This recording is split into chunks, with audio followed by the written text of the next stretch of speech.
is I would be way less obsessed with my own success and way more committed to leaving a legacy and making a difference. Yeah. Yeah. I mean, I hear all of those. Yeah. And, I think different things, intertwine with different things because I do believe, a spirit of excellence and a level of personal success can lead to opportunities for impact that are different, if you didn't have that. So I think so much of it, but again, I think it comes back to why am I chasing the success? Like, what is the ultimate goal? What is the ultimate focus of my life? Is it for me, or is it to do these things to have impact and have a further reach than I have? Most of us never learned how to train our brains, which is why most of us needlessly settle, struggle, and worse, suffer. My name is Chris Doris, and I want to make brain training mainstream. This is my series, Tough Talks, Conversations on Mental Toughness. I'm interviewing badasses from all walks of life on what mental toughness means to them and their unique approaches to strengthening their minds. Hello, welcome back to Tough Talks.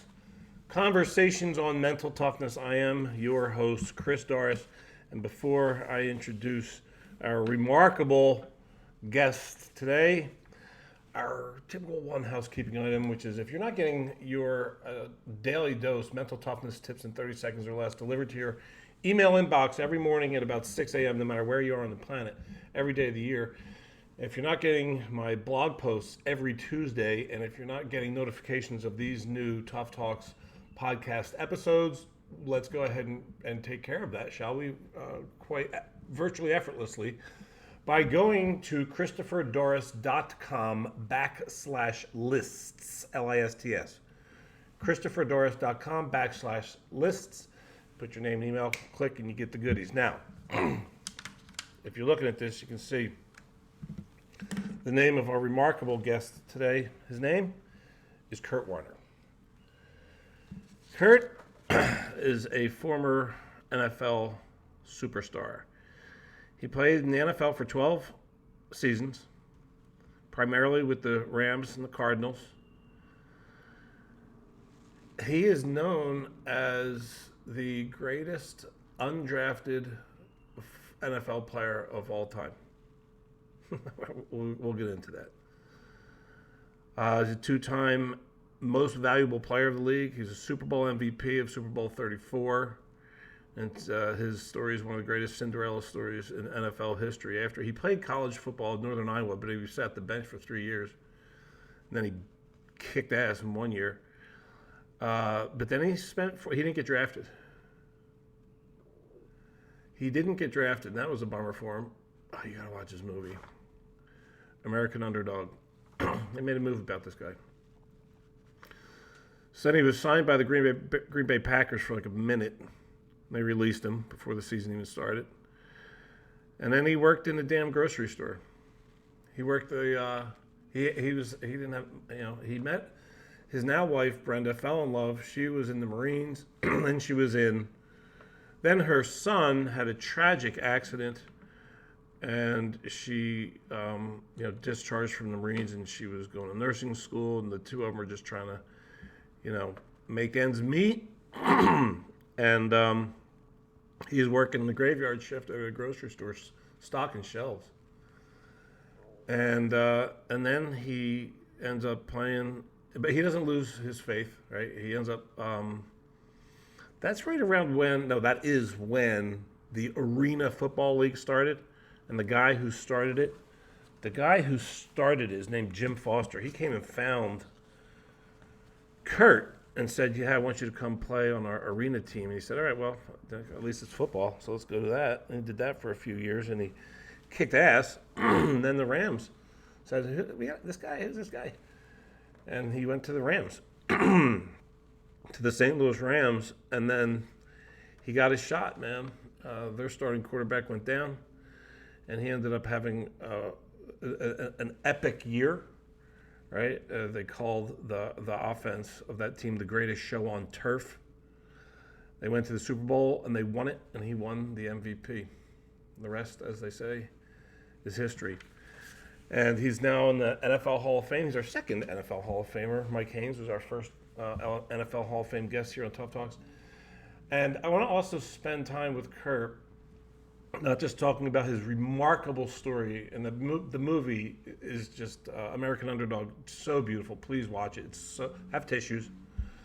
And and then we're gonna spend some time talking about how he's using his life now, because it's really profound. All that he's involved with in terms of giving back, and contributing to the betterment of humanity is really, it's just all of it's spectacular. So anyway, without any further ado, he's waiting for us. Let's go find him. Kurt, where you at, man? And what do you know? There he is, MVP of Super Bowl 34, Mr. Kurt Warner. What's up, man? Not much, man. Life is busy. Life is good. I'm at that stage where I get to chase my kids around and watch them shine a little bit. So I have no complaints. I'm semi-retired. A lot of busy stuff to do and things that I love doing, but life is really good right now. Well, I love to hear that, and I can't wait to hear. We're going to wrap up with all of that. We're going to talk quite a bit about what you're up to nowadays, because you are up to a lot. And I wanted to share with the audience, as we get started here, something that you said to me in an email exchange that I thought was very profound. And, in preparation for these interviews, I'm always asking the guests, like, what's the most important thing in your world these days that you want people to know about in terms of what you're up to and what's going on for you? And your response was amazing. You said, for me, it's just living a life of excellence, impacting and loving people. Exclamation point, exclamation point, exclamation point. And that was, so when I read that, I thought, man, I'd love this guy even more now. Well, the exclamation point is how I always text. So I feel like everything we say should have some emphasis on it. But I just feel like that's, to me, as I've gone through life and as I've evolved and as I've been in so many different places of what was the main thing at different times in my life, I've come to realize, whether it be, my faith leading me there, or whether it just be, chasing after my dreams, that, first thing that I always want to do is I want to live a life of excellence. I want people to see me. I want people to see what I do and say, this guy doesn't do anything halfway. This guy doesn't do anything that's just good enough. And so I may not do a lot of things, I may not have a lot of hobbies or a lot of things I get involved with, but the things I get involved with, I want to be really, really good. I want it to be done in an excellent way, because I think that represents who I want to be about, what I want people to remember about me. And then, as I said, maybe most importantly, who I represent the most, in my faith. And then I think the other aspects of it is just that, what is your legacy at the end of the day? When it's all said and done, if all people remember you for is throwing touchdown passes and playing in Super Bowls, I've missed it. I've missed the mark. And so I want to leave an impact on people. And, it doesn't have to be this profound, huge impact that everybody in the world, knows, what I did or how I, influenced the community or whatever. To me, it's just as much about, every relationship. The people I'm around, the people that I get a chance to interact with, the people that I work with, my family, to just know that, I've impacted them in a positive way in whatever relationship it is that we have. And I think a huge part of that is just loving people. I think we live in a world where there are so many differences between so many of us. And it's so easy to get hung up with those differences or tell somebody they should be more like us, or because we don't understand them, we keep everybody at arm's length. And to me, it's really just, I think God's called us to love people. And, there's one mission Jesus had on earth, that was just to love people. And I think too often we get caught up with all the other stuff, and we lose sight of just, having a relationship and loving people. And so, when I take that back to you, that really is, my goal and mission. And I've got, dreams and business things that I'm involved in, professions that I want to be good at. But at the end of the day, at the root of everything that I want to be are those things that I mentioned to you, and that's what I want to spend the rest of my life doing. Amen to that. How responsible is Brenda for your faith? Oh, extremely responsible. I mean, I was raised in the church, in the Catholic Church. My mom was very steadfast and devout in terms of, went to Catholic school all through high school. We went to church every Sunday. That was a priority for her. So, so I grew up in that mold and with that background and hearing the stories and having a religion class and all of those things. But it never really became a personal thing for me, and it's something that I've learned as I've got 7 kids, is that so much we want to, take our beliefs and our faith and we want to just project it onto our kids. And it'd be like, okay, I believe this and I took you to church, so you have to believe this. And what I realized is that it just doesn't work that way, that we've all got to figure out our own direction. We have to all figure out our own path and my mom's path won't be my path, and my path won't be my kid's path. And so, when I was going through it, I did all the things I was supposed to do, but it never really become personal for me. It had never really become something that I had taken ownership of. And so I was just kind of wallowing through life and, had a faith, but it was what it was. And Brenda was, when I got in a relationship with Brenda, she was very committed in her faith, in what she believed, and that it was about a relationship and it was about, having that connection and making it personal, which is something that I had never really done. And so she really challenged me in that and why I believed what I believed. And, with your beliefs, where does it say that in the Bible, or how do you interpret that? And all of these things that really just challenged me.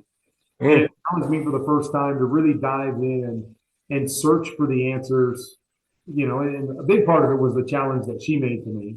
But ultimately, it helped me to search for the answers for myself and why I was going to believe and why I was going to follow the path that I was going to follow. But it had to be personal and it had to be something that I was convicted about. And so she was, very much in the forefront of challenging me to figure out what my faith was going to be, what I was going to believe, and how I was going to apply that to my everyday life. And so, so indebted. I get to wake up every day, next to my best friend and obviously a woman that I love and the mother of my children and all of that. But I'm so indebted to her that, it's probably the biggest thing that's ever happened in my life is getting that direction to know what I'm living for. And so I get to wake up. That's the mic drop moment. Yeah, can we slow that down? I do this. It's okay. You just drop. So can you repeat that? Knowing? No, just knowing what I'm living for. Knowing what you're living for.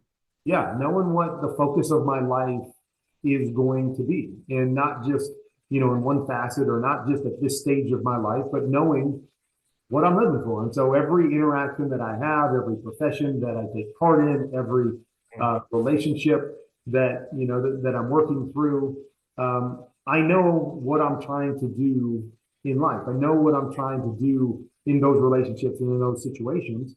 And that is what guides me. It's not all the other stuff that we think about too often is the success and the trophies and the bank accounts and all of that stuff. It's about something bigger than that and living in a way that represents something bigger than myself. And, it was so important for me to figure that out. And now that has been kind of the underlying theme or the one thing that has been woven through my entire life, no matter what I do, no matter, where I'm going, no matter, what type of situation it is, that's the one thing that I'm grounded in, that I believe is a common thread through my entire life. That's so huge. That's a takeaway right there, everyone. If you don't have an answer to the question, what am I living for, or what is my life purpose, then create the time to get that answer. Yeah. Kerr, I think the coolest course that I ever took in my life was in graduate school here at Arizona State in counseling psychology, and it was on death. And it was really interesting. And the most interesting thing was a research study that they did with centenarians. So these are people who are over 100 years old. So they're on death's doorstep, all right? And like our mortality seems to have an effective way of clearing out bullshit, Yeah, right? for So sure. it's like, like, so people who are on death's doorstep don't have any reason to BS. So they asked these older people, what would you do different looking back now that you got all this clarity? And you just mentioned there was amazing uniformity of responses. Yeah. And three of the top responses were, I would take more risks. I would slow down and appreciate how magical life is without me even having to do anything, just appreciate. Yeah. Third one is the one you just said, is I would be way less obsessed with my own success and way more committed to leaving a legacy and making a difference. Yeah. Yeah. I mean, I hear all of those. Yeah. And, I think different things, intertwine with different things because I do believe, a spirit of excellence and a level of personal success can lead to opportunities for impact that are different, if you didn't have that. So I think so much of it, but again, I think it comes back to why am I chasing the success? Like, what is the ultimate goal? What is the ultimate focus of my life? Is it for me, or is it to do these things to have impact and have a further reach than I have right now? Yeah. So I mean, that's a great question. I mean, I often have had people ask me too, what would you go back and tell your younger self, or what would you do differently? And I sometimes struggle with the answer because I think it's easy to go back and say a few of these things, but I also think my journey is what made me who I am, and my journey is what convicted me in certain things and prepared me for what was coming next. And so, sometimes it's like, well, I would have said this, and so I could have avoided that. And for me, for a lot of my career, I would have said the same thing. Like, man, I didn't want to go through that. I didn't want to have this story. I didn't want to have this journey. Mm. And then when I find myself on the other side, I'm like, oh my gosh, how grateful am I that I got the journey that I had? Because each step of the way taught me, prepared me for something else, and each step of the way shaped me into the person that I am today. And when I did get into my success playing football, I already knew who I was. I knew what I was living for, and I knew what the focus of that entire period of time and really the rest of my life was going to be about. And so I look at myself so grateful because some people fall into that success really early, where they find themselves in a position they've never been before and they've never really prepared for, and they don't really know how to handle it. And so I realized I needed so many different things. And even the stuff that I would have loved to have told myself to maybe had avoided something here or there, I look back and go, you know what? I learned it. The only reason I have something to tell myself now is because I've learned something along the way that I would go back and tell myself because I've already learned it. And, so for me, I'm just grateful that I had the opportunities and that things in my path taught me the things that I needed to know to be the kind of person that I wanted to be, to live the kind of life that I want to live. And so, I think it seems to be a simple question. What would I go back and tell myself, or what would I go back and change? But I don't think I would tell myself or change anything because That's it's the good. learning that, that it really became rooted in me, and how important it was. And ultimately, those would be the things that would shape me. Do you know Jalen Hurts? I know him somewhat. Obviously, we've met a number of times and we've communicated a number of times. But I can't say that we're extremely close. But I hope the relationship grows over the years. Yeah. Well, I'm going to make him watch this video. You heard about his contract this morning? I did not know. Oh, he's the highest paid player in the history of the league now. Really? 255 million for 5 years. Wow, I did not hear that. And I just thought of that he's a good dude. He's already doing amazing things in the community. So yep. He's off to the right start. Now I want to go back and check out some history. So first of all, I got to ask you this. When whoever it was that reached out to you and said, "Hey, man, we would like to do a movie on your life," that had to feel pretty good. What was that like? I mean, it's a surreal moment when somebody says that. I think the one thing is, I'd heard people mention that all the way back to 1999 when, I came on the scene that, one day, they'll make a movie about this. So it wasn't like it was a brand new thing when somebody brought it to me.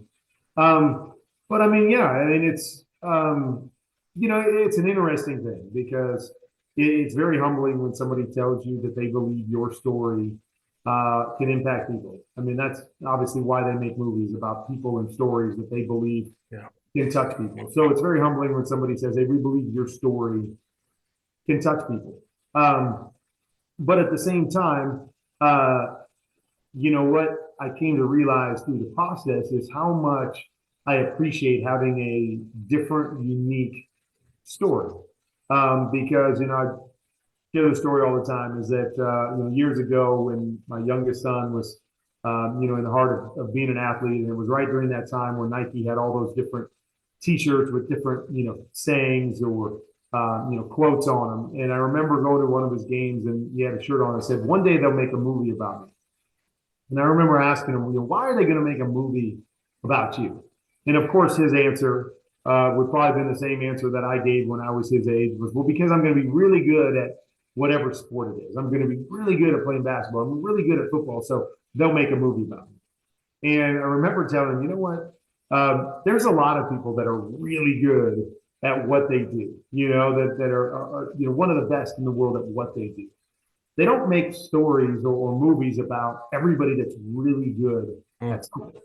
They make movies about people that have a unique story, that do it differently than other people."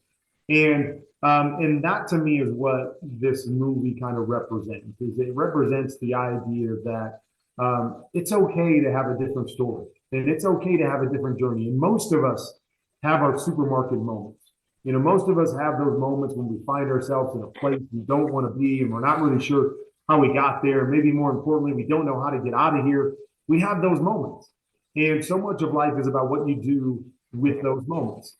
And that's what I've come to appreciate about my journey and about the movie is that it resonates with a lot of people because it's very real. And although it doesn't look exactly like somebody else's story, so many of us have these stories where it doesn't always play out the way we want it to. But it's about what we do with the moments that we've been given, how we allow those to shape us, what we take from every one of those moments, and how we continue to believe and have confidence in ourselves and move forward and know that just because we're here now doesn't mean this is where we're going to end up. We always say in our family, never let your circumstances define you. That too often in life, we let our circumstances define us. Whether it's, us, saying to ourselves, "Oh man, I'm working in the grocery store. Man, there's no way. Nobody's ever gone from a grocery store to the NFL. There's no way this is going to happen." And we start to define ourselves by where we're at. Or we allow other people to define us. And we start to believe what other people say because the other people look at us and go, "That dude's in a grocery store. That dude's got no chance, right? He's never going to make it." And we start listening to, those outside voices telling us why we can't do something because of where we're at in this moment. And I think so much of life is not about where we find ourselves, but what we do with those circumstances and how we move through those circumstances. And that to me is really what, our movie and my story is all about. And what I've realized is that, it lets people know it's okay to have a different journey and that there's going to be times where things don't always play out in your favor. But you can use those to catapult you to be able to become what you want to become or to do what you want to do. And so I was very humbled by, the idea that somebody wanted to make a movie. I've been very humbled by the response and the number of people that have been touched and the number of different people that have been touched. I think that's the cool thing is that the backdrop is obviously a sports story or a football story, but that's not what the movie is about. The movie is a life movie. Whether it's my wife's story or my son's story or our story together, there's so much in there that can touch people in different places from different viewpoints. And that's been the coolest part of the story, and been the coolest part of having the movie, has been seeing how it touches people, and how you have to embrace your journey and your story, and take it for what it is, and then hope somewhere along the way that you can use your story to impact the lives of other people. It moved the hell out of me, man. I told you in a text that I wasn't prepared. I didn't know I was going to need a box of Kleenex, man. Yeah. I mean, seriously, I wept.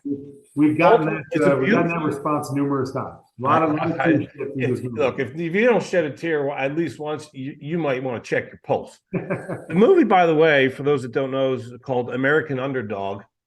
And I watched it on Hulu. I think you can find it a lot of places now. Yeah, it's all over the place, and it's absolutely spectacular. Now, there's a few scenes that I wanted to talk with you about. I wanted to see how you felt about these, if it was accurate, and because these are some moments that stood out for me as I was watching. I was taking notes as I was watching the movie in preparation for this. And there was a moment. Okay, so for the maybe two people that don't know your story already, that are listening to are watching this, you played at Northern Iowa. You played football in Northern Iowa. Then you after that you got an agent, which you seemed pretty pumped about, and you went into the draft, and you didn't get drafted, and then started a circumstance. Right. Then started a period of time, which I would love to open up, because this podcast it's about mental toughness, right? Right. And the reason I even do is because we didn't have mental toughness training in school, which I think is nonsense and needs to change. Right. We weren't educated on how to respond well to all of life. Right. And that's exactly what you just gave a nice lecture on.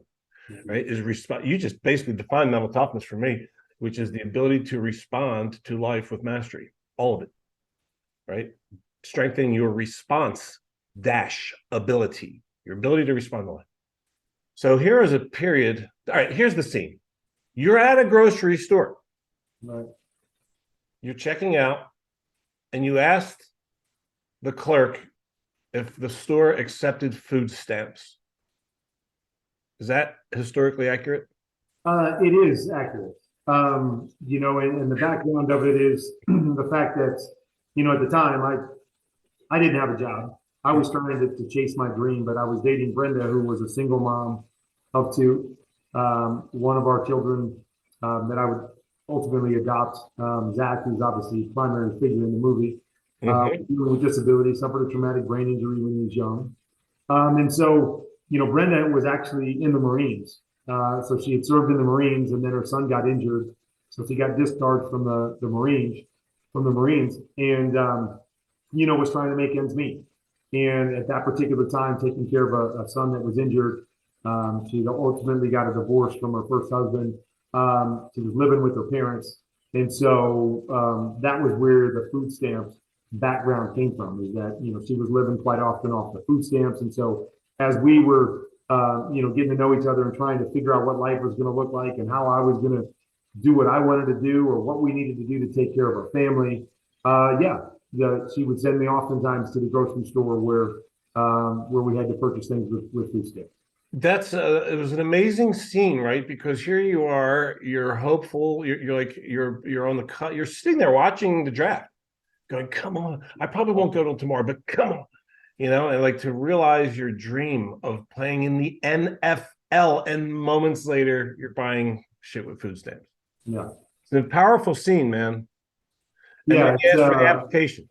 And again, it's, there's so many things in there. A lot of people know my story. They don't know my wife's story, who has been through stuff. Who's been through a lot of stuff, and a lot of difficulties. And that's what I love so much about the movie, is obviously it was called American Underdog, and everybody, automatically associated it with me, which I fully understand. But I feel like you could look at Brenda and go, okay, she's an American underdog. And you could look at Zach and go, he's an American underdog. And it's a family of underdogs, and we all have our unique journeys and stories and struggles, and tough times and moments where, you wanted to give up. All of those different things, intertwined together. But at the same time, I think we all took inspiration from each other at different times to go, man, okay, she could have given up and she didn't.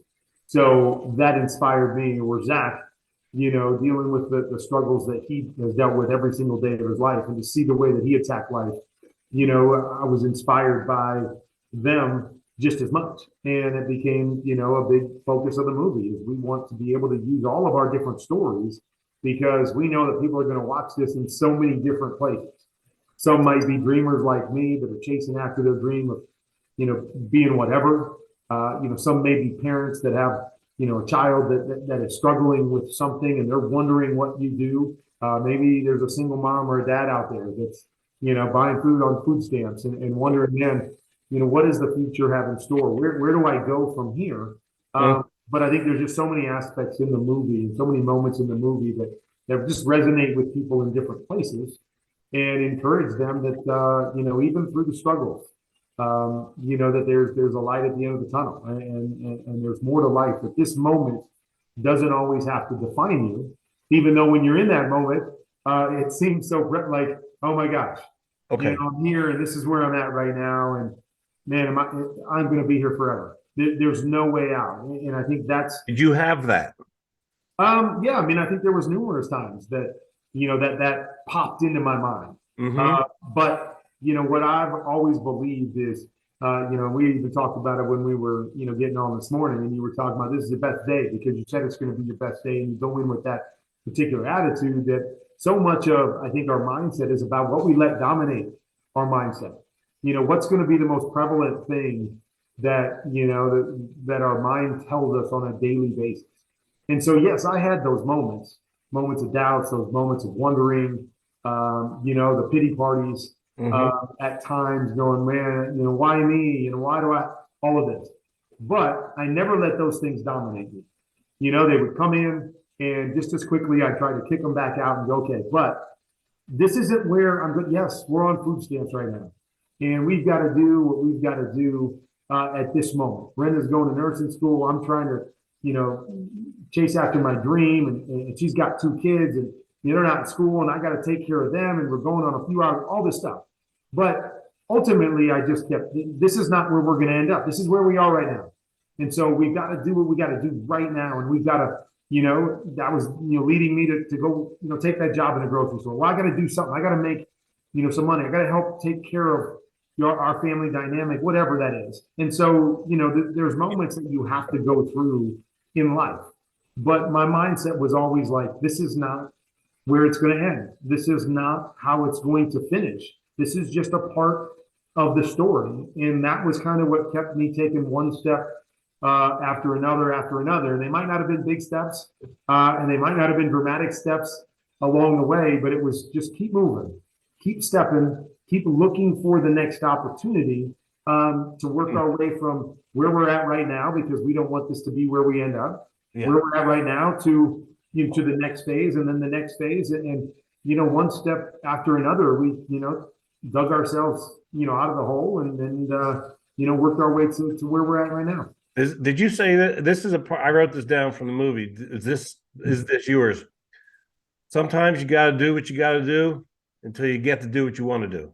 Yeah. I mean, I actually said it a little bit differently in my Hall of Fame speech where I said, you got to do what you got to do while you're waiting to do what you were born to do. Oh, so that they changed that. Oh, that's so good. That for me was, so much because I always felt, every time I had a football in my hand, I just felt like I was different. Like this is where I feel most alive. This is where I have the most passion. This is what I believe I was born to do.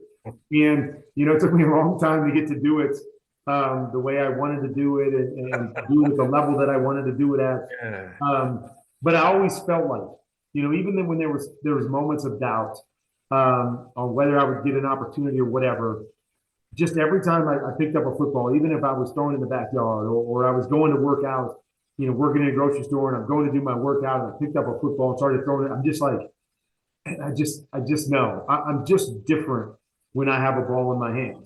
And so, as I continue to go through the journey, it was just like, man, I know that this is what I'm supposed to do in life. This is supposed to be a part of what I'm doing in life. And so, that's kind of where that quote came from, is that, yep, we had to buy food on food stamps. I had to work in a grocery store. I had to work at night so I could take care of Brenda's kids and then get my workouts in and still keep chasing so I had to do some of these things. I had to take those steps to make ends meet and to get us from point A to point B. But I just knew that, as I said before, that wasn't the end game. That wasn't what I was born to do. There was way more inside of me than what I was able to do in that moment. And but that's part of life, because sometimes we don't get to walk in our passion or our purpose for a period of time. But I never lost sight of what that passion and purpose was.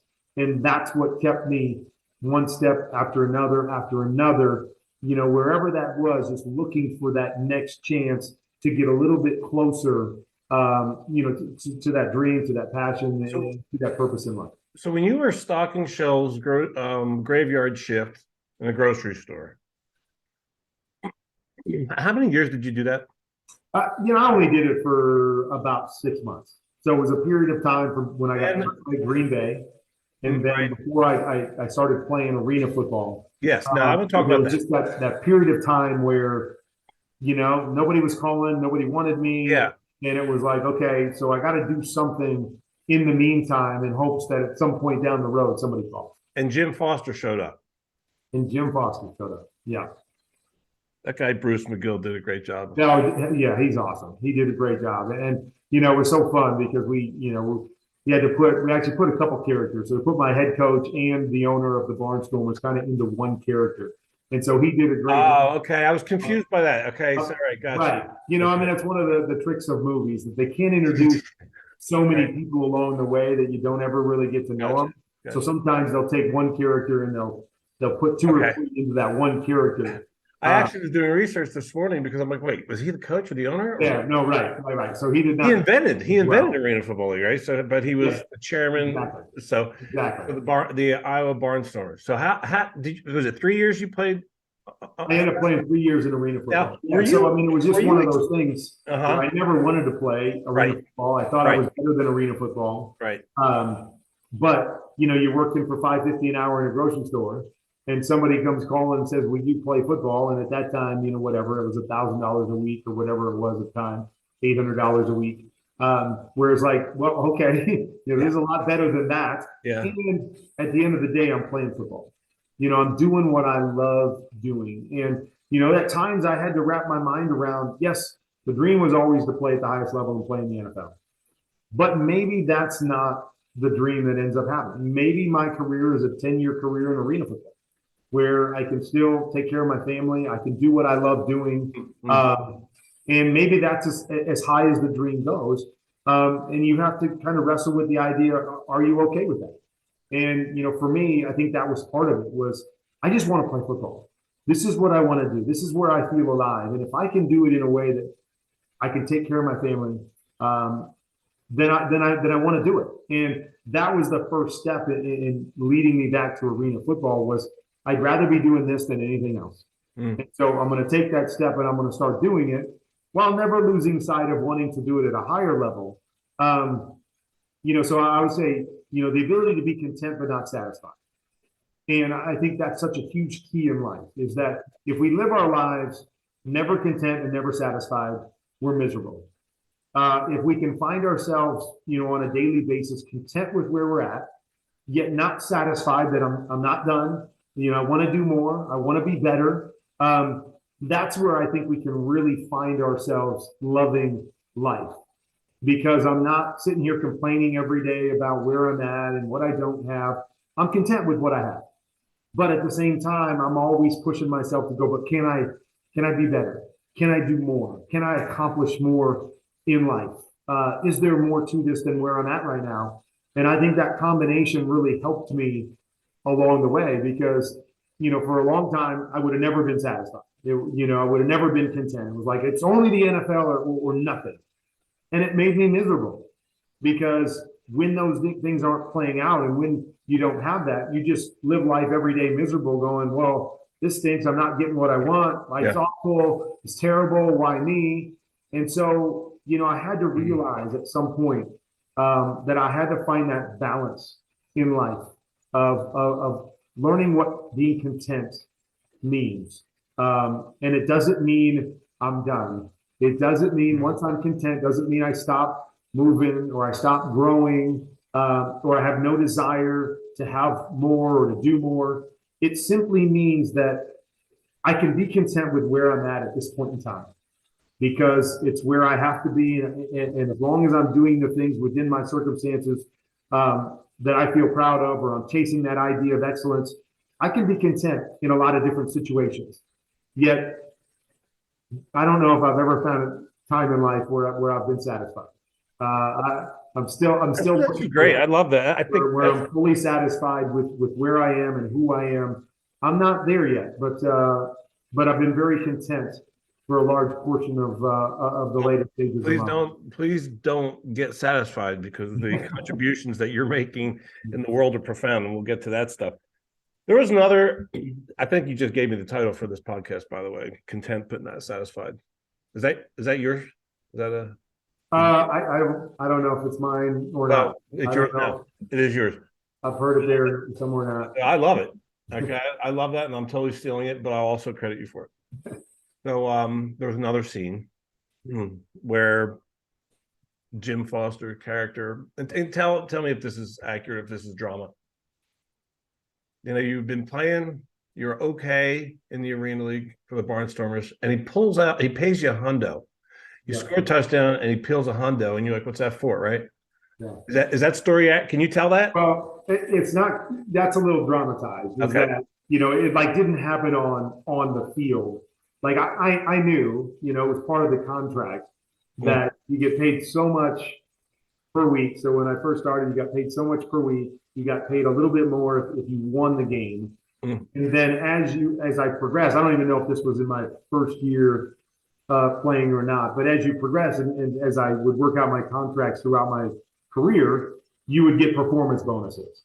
And so it wasn't like the NFL where you're just getting paid $50 million a year. You had all these different incentives in there. And one of them was, I would get paid $100 per touchdown pass. And so, that was always there. Anytime you left the game and you go, man, I did 5 touchdown passes. All right, that's $500 that I just made, that you don't necessarily really expect. But yes, the $100 per touchdown pass is a legit thing. It wasn't pulled out and handed to me, on the football field at any point in time. Sure. But did it make, so this is what the movie implied. And maybe there's truth to this, maybe not exactly the way it occurred in the movie, but it was like, it's like you're like, oh, every time, okay. Yeah. Well, no, I mean, and it wasn't that long after that the Rams came and said, yo. Yeah, I mean, once you, I mean, that's obviously that's a big deal when you've been working for $5.50 an hour and, you're playing football and then you realize that, that kind of success on the football field, I mean, that's a difference maker. I mean, if, any 1 week, if you're going from, hey, I'm making $800 this week and you throw 5 touchdown passes or 7 touchdowns, and it's like, man, I just doubled my salary in 1 week by throwing touchdown passes. Right. And so there's a tremendous motivator in that. Although, again, you don't play the game going, oh, I got to force touchdown passes so I can make extra money. But it is definitely a motivator when you're, most of your contract is incentive based. Right? Most contracts we have now are not incentive based. You're going to get most of your money over here, and then you can make, we'll give you a little incentive if you do such and such.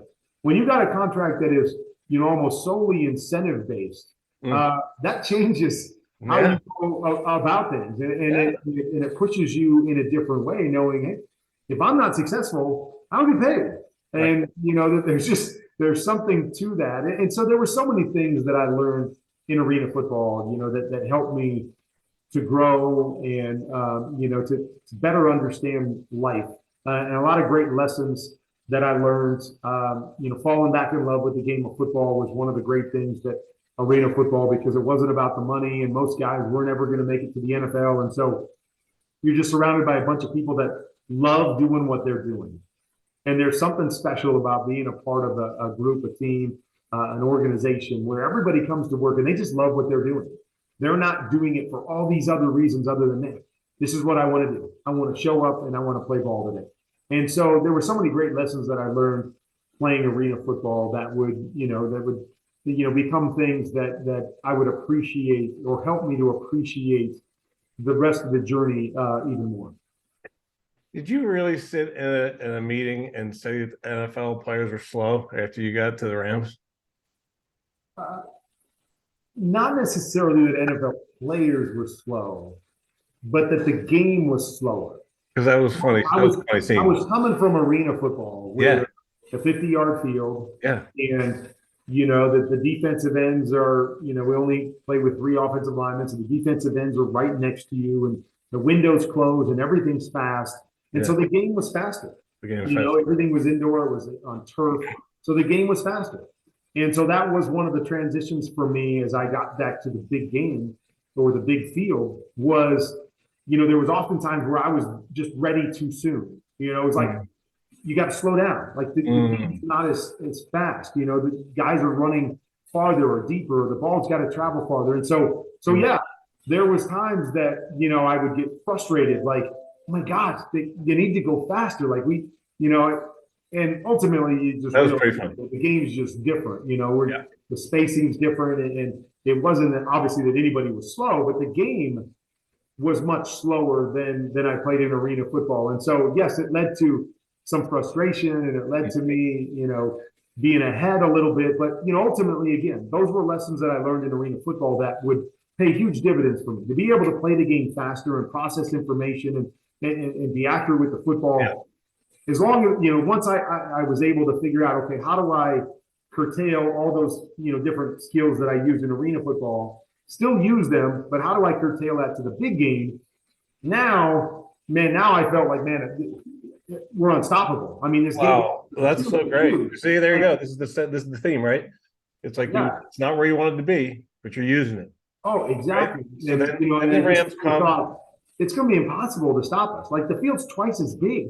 Like, oh my gosh, and I can see this stuff really fast. And I think it was part of the reason why, as we got into the greatest show on turf with St. Louis, is we were playing on turf, we were really fast, and so we played the game at another speed, and I could play the game at that speed because I was so used to playing it at that speed. And so it is amazing when you start to see and when your life plays out and you start to understand, man, I didn't want to be here and I didn't want to be doing that, but ultimately that is what helped me to become really good at this. And, it's hard to really appreciate it in the moment. But there's no doubt that I appreciate, that training ground now and those things that it taught me. Because I do believe, that I became a different kind of player because of my time in arena football.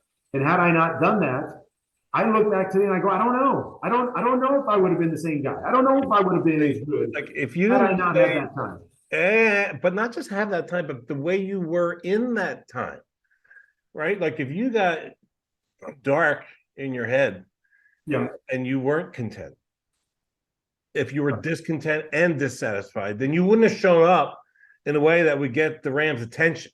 Right.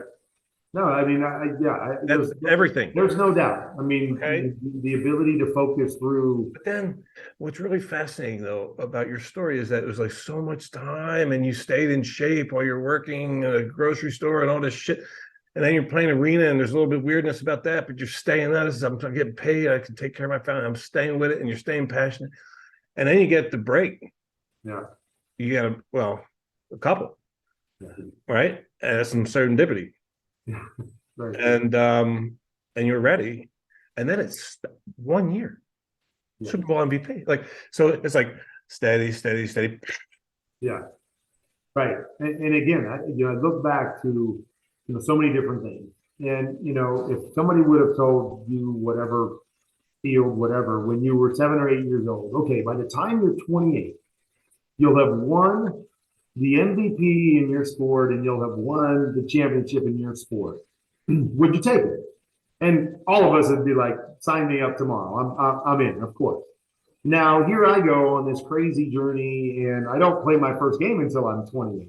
But, boom, like you said, I'm catapulted to the place that, very few get to by the time they're 28, but that I dreamed about, by the time I was 28. And so I was catapulted there in 1 year. And so, the other part of learning through all of this was like, that's what it was all about, was that I was going through all of this training, because don't we talk about that all the time? Like, it's about being ready for your moment when your moment comes. And so many of us think, well, I'm ready. I'm ready now. Like, give me the opportunity. I'm ready. I know I'm ready. I know I can handle it. And, who knows? Are we not ready? But what I know is that when I got the opportunity with the Rams, I was ready. I was ready. I had played a lot of football. Your offensive coordinator didn't seem like was that true? Was it Martz? Was he that mean to you? Oh yeah. Yeah, it was pretty rough. And here's the thing, and I thought it came across pretty well in the movie, but the idea was simply nobody knows if Kurt can be any good. And we're not ever really going to know if Kurt can be any good until he shows us he can be good. Because he's not going to play until he's forced to play, right? I mean, so we're not going to get a bunch of games to just get him in there and see if he's any good and then decide. So Mike Martz's approach was, okay, we're never going to have game type experience to know. But here's what I'm going to do. I am going to push this kid every single day. I am going to ride him. I'm going to ride him when things aren't even his fault. I'm going to tell him he's terrible. I'm going to yell at him for every mistake. I'm going to coach, our starting quarterback through Kurt in the meeting. So I'm going to do all of this. So I'm just going to see if I can break him, basically. I'm going to see, because I don't know if he's any good, and he's probably not any good. And again, not that that's Mike's, fault. I think there was a lot of people that thought he's probably not any good. Like, if he was good, he would have been here a long time ago. He wouldn't have been playing arena football. He wouldn't have been working on. And I think that was the mindset of everybody. So I think his perspective was, all right, we're going to find out. We're going to find out that, if this stuff breaks him, then we know he doesn't have a chance to be successful on the field. So I'm going to kind of try to break him. I'm going to try to push him to the limits. And if it doesn't, then we'll see that maybe there's something there. And if it does, then obviously it was one of those things where he wasn't ready or capable of playing at this level, and it's probably why he wasn't there at this point. So yes, it was really, really tough. I remember we did an interview, me and Marshall and Isaac and my group, like 4 or 5 weeks into the season, and we were obviously playing great, and I was playing really, really well. And I remember the interviewer asking, everybody, but asking them, did you guys know? Like everybody wants to know. We knew that Kurt was going to be great, or we knew. So did you guys know that Kurt was going to be this good? And I remember looking at each other, and then Marshall just started laughing. He goes, actually, we thought Kurt was awful, because every day in practice, all he did was get yelled at. Every time we went into the meeting, he couldn't do anything right. So when Trent got hurt, we thought, oh my gosh, just like everyone, the season's over. This guy's terrible. There's no way we're going to win with this guy. So, so all of that kind of played into what Martz was doing. And it really was kind of like in the movie, is that once Trent went down and got injured and I became the starter, he called me into his office and basically said, hey, all that stuff's over. Like, I was simply doing that to push you, put as much pressure on you as I possibly could to just see what you were made of. Because that was the only thing we were going to get until you got an opportunity to play. Now it's over. Now it's your job. Now it's time to roll, and let's go play. And so, it was so hard going through it, because you didn't know, man, does this guy not like me? Am I really not very good? Does he really think I'm this bad? And then ultimately you find out it was just his coaching style to try to get me as ready as possible in case exactly what happened. That was drill sergeant level, What's that?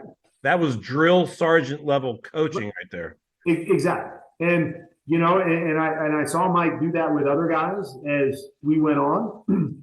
And some guys didn't handle it as well. Some guys, it took them in the opposite direction. And so a lot of it is knowing who you're leading, who you're coaching, what buttons you can push.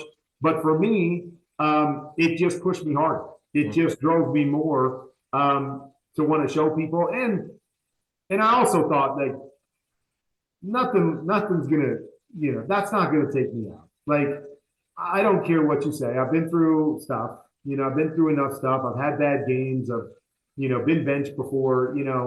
That stuff.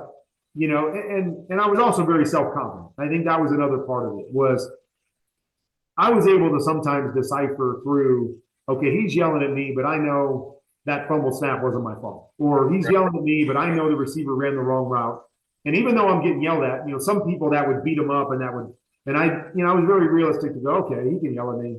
I know what happened. I threw that exactly where I wanted to throw it, and I know it got intercepted, but I understood the factors that were behind it. And so being able to hold on to your confidence through those moments, and through that kind of coaching, again, was something that I think I've learned going through the road that I went through of always holding on to my confidence. Like, I love that. Nobody could ever take it away from me. And so, I share this story all the time is that, well, first and foremost, let's go back to, so, I was cut by the Green Bay Packers with my first opportunity. Right. And so, I tell people all the time, when I got cut by the Packers, Brett Favre was just taking over the Packers at that time. Okay. And then I retired. So that was 1994. I retired in 2009. And from 1994 to 2009, Brett Favre did not miss a single start in the National Football League. So from the time I was cut by Green Bay until the day I retired, that's great. Brett Favre didn't miss a single start. Thank God. Football League. So that's had amazing. I made the Green Bay Packers, I simply would have been a backup for Brett Favre. And who knows how much I would. Do you know John Dornbos? Yeah, I know John. Yeah, you know his story, right? When he got traded to the Saints. Yep. Thank God. Exactly. Heart about to explode. He just did an event for us. Duh. Jesus, I can't believe. Of course, I know that. Tim he was there. He's just sent me a picture of it. Right. Tim. Yeah. Okay. But yeah, exactly. So I'm thinking to myself, I would have been a backup, and who knows if I ever would have gotten an opportunity. So yes, I didn't want to get cut, and I didn't want to work in a grocery store, and I didn't want to play arena football. Yet, I probably played more football in those 4 years than, of course, any backup quarterback played. Right. And, maybe more than most starters played in that 4 years. And so, it started there getting cut and then getting back to the NFL. And, people ask me, all the time, well, how did you hold on to your confidence? And how did you believe when you got to the NFL that you could have this kind of success? Because all they see is, getting cut and grocery store and arena football. And we're all familiar with the story of David and Goliath. Everybody's heard that story. But when you read the story and the account in the Bible, the part that jumps out to me the most is when King Saul is talking to David. And, he looks at David and he goes, looks at this little shepherd boy that just came off the fields to bring lunch to his brothers who were, actually in the army. And he's looking at this kid and he goes, okay, you just came away from your flock and you just showed up here. Why do you think you can take down this giant? Like, we got all these guys that are trained to do this and they're scared to death. Yet you just come walking over, you leave your flock in the field and walk over here and you go, I'll take him down. What makes you think that you can do this? And David points back to the fact that he was a shepherd boy and he'd been a shepherd for a long time. And he would say, when I was in the field with my flock and a bear would come, I would always defend my flock from that bear. And then when a wolf came, every time I defended my flock from that wolf. And he went on, when a lion came, I defended my flock from that lion. He said, so every time I faced a giant, I've been successful. And the way I looked at my life was every time I was between the lines, I was successful. Like I sat on the bench for 4 years in college, yes. But I played 1 year in college and I was the best player in our conference that year. Yes, I played arena football, but 3 years of arena football, I was the best quarterback in the league and I went to the championship twice. I played in Europe for 1 year. Statistically, I was the best so every time I had faced a giant, yes, it wasn't Goliath, but every time I had faced a giant, I was successful. And so I knew what I was capable of. I knew the skills that I had. I knew that put a ball in my hands, I was going to be successful. And so, yes, this is a bigger giant. This is higher stakes. More people are watching. But the bottom line was I have been prepared. God was training me for this. God was preparing me for this in all these different means so that when I got here, I would be confident that I could be successful in this moment, no matter how big the giant was. And so, again, leading back to all of this to go, there was a preparation period that I needed to go through. There were things that I needed to learn. There were areas in which I needed to grow. So when my opportunity came, I was ready for it. And had I not had that training ground, because I really have no idea. I can't sit here and definitively say, without that, I would have been the same guy. I would have been the same player. I would have had the same success. I don't believe that to be true. I needed to grow. I needed, to be trained in different areas. And without that, I wouldn't be where I'm at today. I wouldn't be the person that I am today. And so I'm so grateful for the journey now that I didn't want to have any part of then. But I realize that. And that's good. That's great. And we have to accept the idea that we're not a finished product yet. As much as we want to believe that we are, we always have things that we can learn and areas in which we can grow. And for me, it was about taking advantage of every opportunity I got so that it could shape me, so that when the next opportunity came, I was ready for it. And I truly felt like I was walking into something and I was going to succeed. I was going to succeed because I always succeeded. And even though nobody else saw it, and even though it was on a smaller scale, I always succeeded. And that was the confidence that I carried with me when I stepped onto the NFL field the first time. I hope that everyone that's listening and or watching this is paying very, very close attention to the expert methodology of selective attention that you're using right now. Right? You're creating your truth. You've had a jillion failures, man. Jillion failures. A lot of people you're not focusing on those. You're saying a lot of people would look at it as failures. I don't know if I consider them all failures. But well, you've had we all have failures. No, right. But I'm saying a lot of things that happen in life is that we define it as failures. And like you're saying, like sitting on the bench for 4 years in college, most people would say that's a failure. Right. And I didn't look at it like that. I looked at it like, well, I got to play 1 year, and that 1 year I played great. And so that wasn't a failure. That was just a lack of opportunity. And again, not saying I haven't failed. I have failed. But I do think when you talk about selective attention, I think it is like, how do I look at that? Yeah. I don't look at 4 years on the bench necessarily as like I failed. Right. Maybe I was missing something. Maybe I needed to learn something.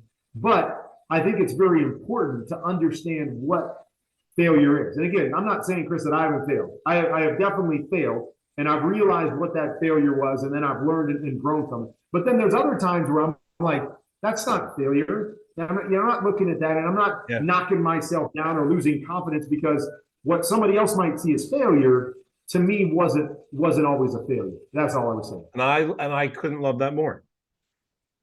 Right? Like we were talking earlier about response-ability. Your ability to respond in ways that have you be able to create excellence is supreme.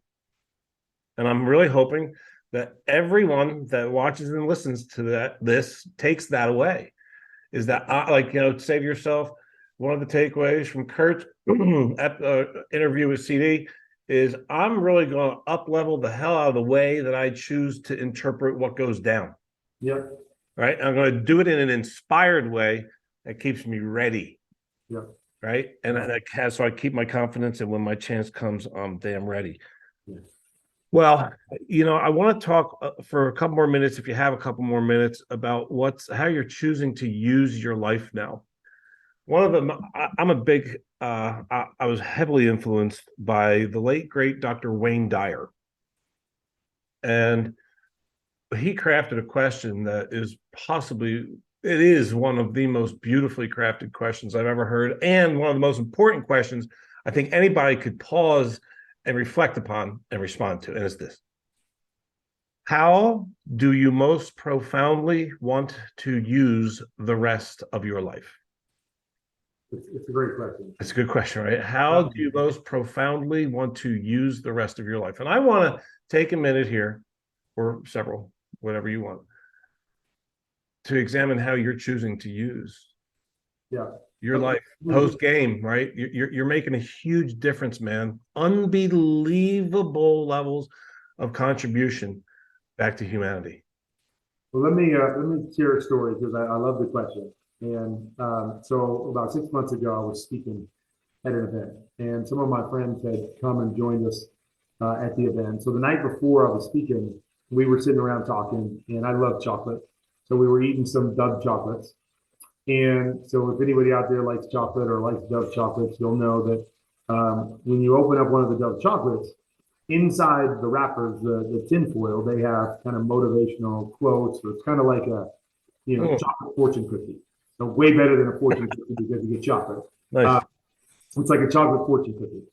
And so we were joking around that night as we were reading some of them, and my friends were like, okay, challenge you to see how many of these you can get into your speech tomorrow night.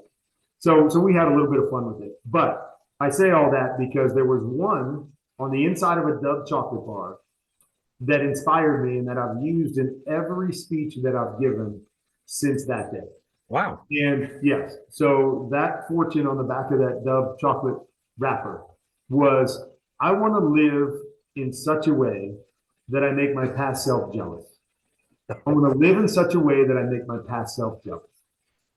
And the reason it's so profound, and it leads right into to your question, is that my first 50 years have been pretty good. Like, I've accomplished a lot. I've been considered one of the best at my craft to ever do it. We talked about it earlier. They made a movie about my life. Like the first 50 years have been pretty darn good. And I think so often it's like, okay, I check the boxes. I can just kind of, just kind of ride off into the sunset, and, I'll be good. I did well. But, that inspires me because that is what I want to do for the rest of my life. Is I want to make people forget about the first 50 years. I want to do things. I want to impact people. I want to do something better, greater, however you look at that, than what I did in the first 50. And that's really my mindset. And I don't really know, like, I don't have a clear vision on what exactly that is. And, got my hands in all kinds of different things. And all of them have the idea of, okay, I want to use this to hold onto a platform, to impact people, to help them to be able to be better, whatever. But I don't know what that ultimate picture is going to look like. But I know that's my mindset moving forward, that it's been really good up to this point. But that's not the best of it. The best is yet to come. And, so that to me is my mindset moving forward. And so, the same mindset we talked about at the beginning of the show is the same mindset that I have now. And so now it's about dabbling in different things. And so, we have two foundations. So I still have my player foundation where we do a number of different programs every year. That's been really, really impactful for my family, been impactful for me. That's here. They can see everybody can see that at kurtwarner.org. kurtwarner.org. And so, we do different things. We talked about my wife being on food stamps when, we were in the first beginning stages of our relationship, and she was a single mom. And I remember we would bounce around from one apartment to another, trying to make ends meet and whatever. And I remember, the first night that we got in a home, when we bought our first home, and we had no furniture to put in the home, but it was our home. And we slept, me and my wife and our two oldest kids slept in the living room on blankets. But it didn't matter because it was like we got a home. And what that meant to us as a family, what it meant to us as parents to give our kids a home.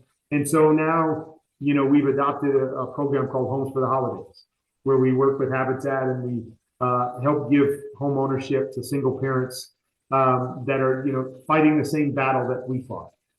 With our son having a traumatic brain injury, we understand the struggles that is. We understand the moments in the hospital rooms and the wondering what tomorrow will bring and if he'll live and all of those things. So, every year, it's be our 23rd year that we'll take Make-A-Wish kids to Disney with us, Make-A-Wish families to Disney with us for a week. And yes, it's about riding rides and having a good time, but it's about building relationships and letting people, see our story and hear our story and let them know that, and we love them and we're thinking about them and we want to be in relationship with them. And so, so we do a number of different programs like that. that I think are great programs, and they're so much fun. We have reunions every couple of years with those families. So we have hundreds of people that come back, and just, knowing the way that their families have touched ours and our family has touched theirs is really impactful. And so we do that. We've got our other foundation that I see you have up on your board, called Treasure House, which again, inspired by our son, Zach, who, will always deal with, certain disabilities, but is also very, very independent. That we created a home for young adults with intellectual and developmental disabilities to be able to live a full life. And so they have jobs, they have communities, they have parties, they have interaction, they have peer groups. It's the life that we all deserve, and the life that many of us have that too often those with disabilities are limited with, because there's not places that allow them and dive into what their purpose in life is, and allow them to chase after it. And so we've only got one right now. It's in Arizona. It's completely full, and we've got a waiting list there. But that becomes another passion, is that, through, a terrible tragedy, my son being dropped and suffering that traumatic brain injury, we've been inspired to impact that, that group within our communities. That I think those with disabilities are a forgotten part of a lot of communities. That they're not catered to, they're not given the opportunities that many of us are given. And so that's become another passion, is that we want to build treasure houses all across the world. We want to give families like ours the ability to dream differently for their children with disabilities, to dream the same way they dream for all of their other children. And so that's another passion of ours, is that we want to do that. I've started my own teaching and coaching website from a football perspective. Yeah, I saw that. Called QB Confidential. And so again, another means of going, okay, this is my platform, and I understand what the game of football gave me and the opportunities it gave me, not just to play the game and chase my dream, but to have this platform to do all of these other things that I'm doing. So I've created that as a means of giving back to coaches and players that want to be great at this sport, and being able to learn it in hopes that maybe, some of them will learn some things on that platform that they can take and use to impact the lives of other people. And so all of the different kind of ventures that I have are all based on, okay, what do I have? What have I been given that I can share and give to other people that can impact their life, or that they can use to impact the lives of other people? And so that's really where this has started. What's the next stage? What does it look like, for the rest of my life? Well, it's doing all these kinds of different things that I know are all centered around impacting the lives of other people. Because even if I don't become a Hall of Famer in these next 30 years, I can impact more people than I did in the first 50. And that's what I'm trying to do in all these different ways.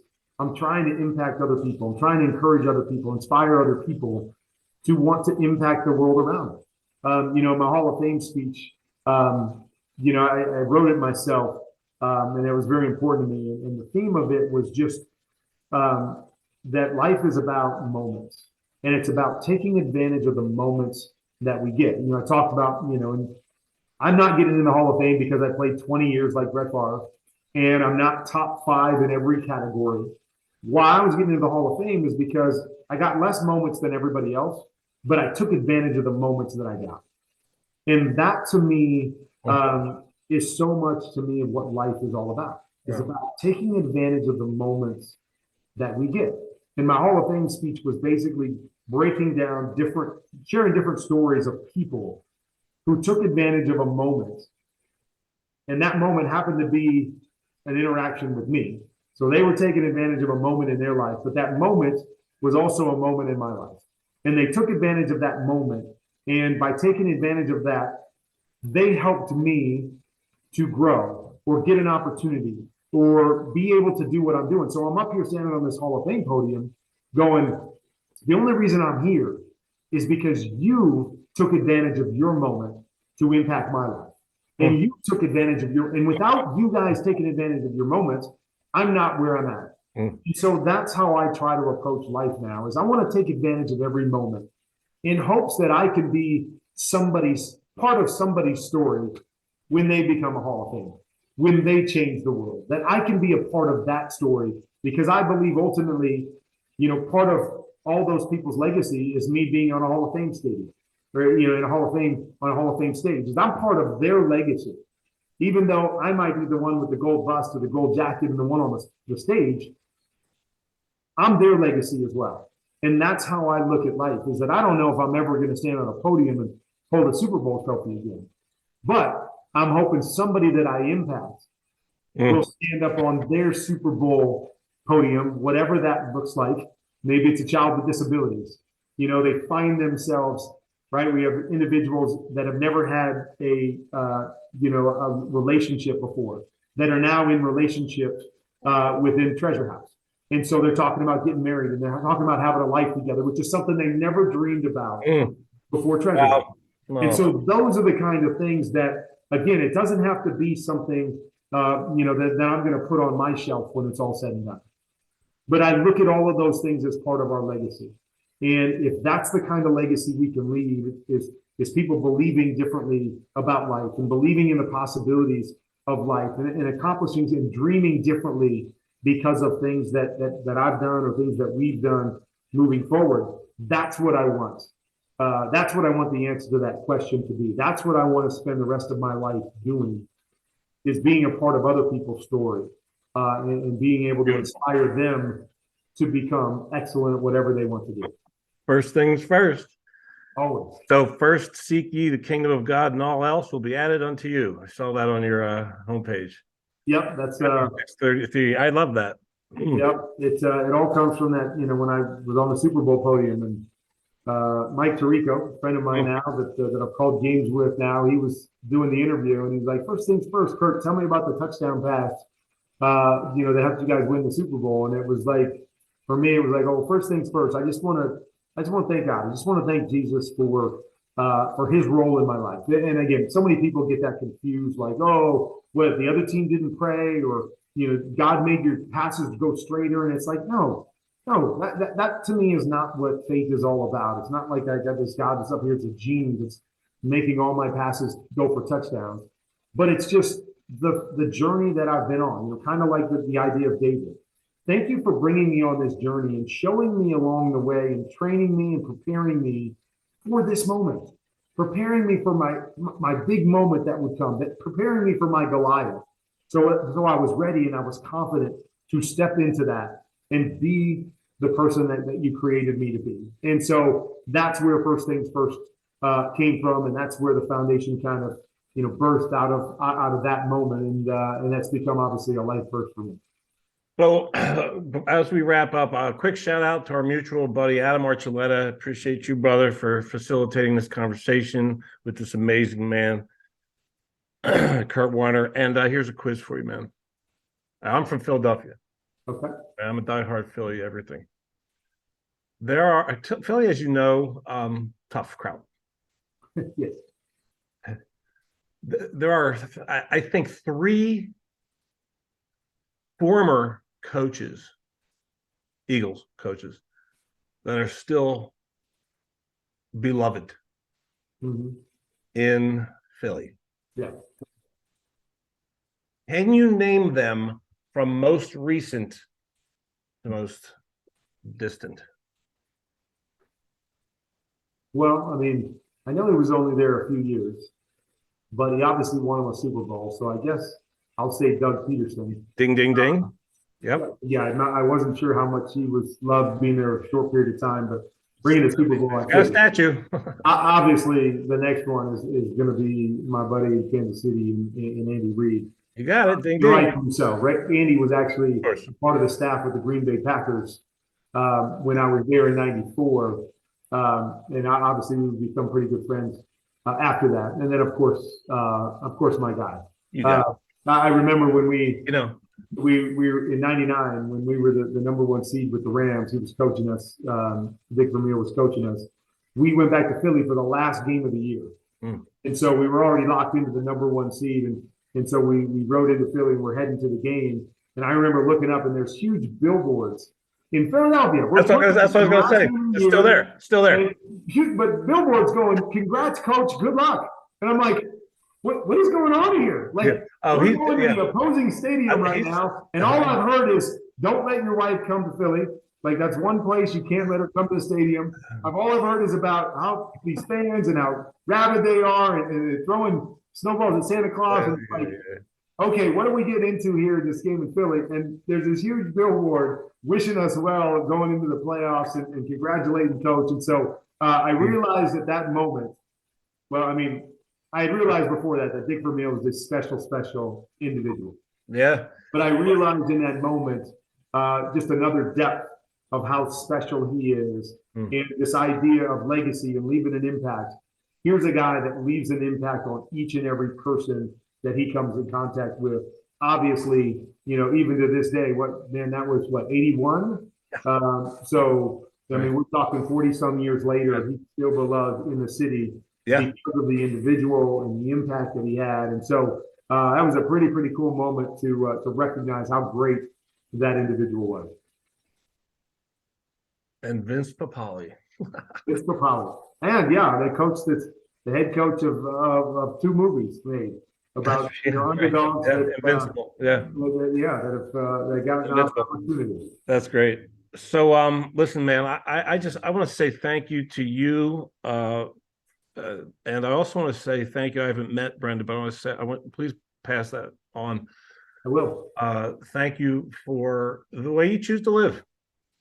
Thank you for the way that you choose to use this miraculous life of ours. Thank you both for the massive impact that you're making. And thank you, brother, for having this past hour and 10 minutes be absolutely phenomenal. Thank you for bringing the gift of you and your story and the way you choose to view life and the way you choose to prioritize loving people. Thank you for bringing that gift that I get to now give to my Tough Talks tribe. Well, thanks for having me. I just, it's awesome to be able to have opportunities to be around people that are like-minded and that are like-minded in regards to being able to share whatever we can to help other people be great or excel in whatever they're doing. That to me is, again, what we talked about for an hour, but what I want my legacy to be. Obviously, you're doing this because you want that to be your legacy as well. It's not about how great I can be, but what can I do to help everybody that I come in contact with to be great in their own right and whatever that means. So I appreciate the opportunity to share my story, to get to know you a little bit, and I hope that something that we've said or talked about here impacts everybody that watches it. Amen. So treasurehouse.org, kurtwarner.org. And if you want to follow Kurt on social, it's Kurt13Warner. Appreciate you, man. You got it. Thanks, man. Take care.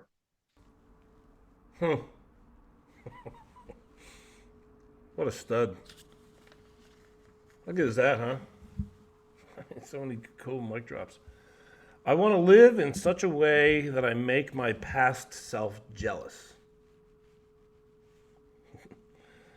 Always hold on to your confidence and always be ready for your shot. I want to go back and for Skosh here. Elaborate on an exchange that we had there.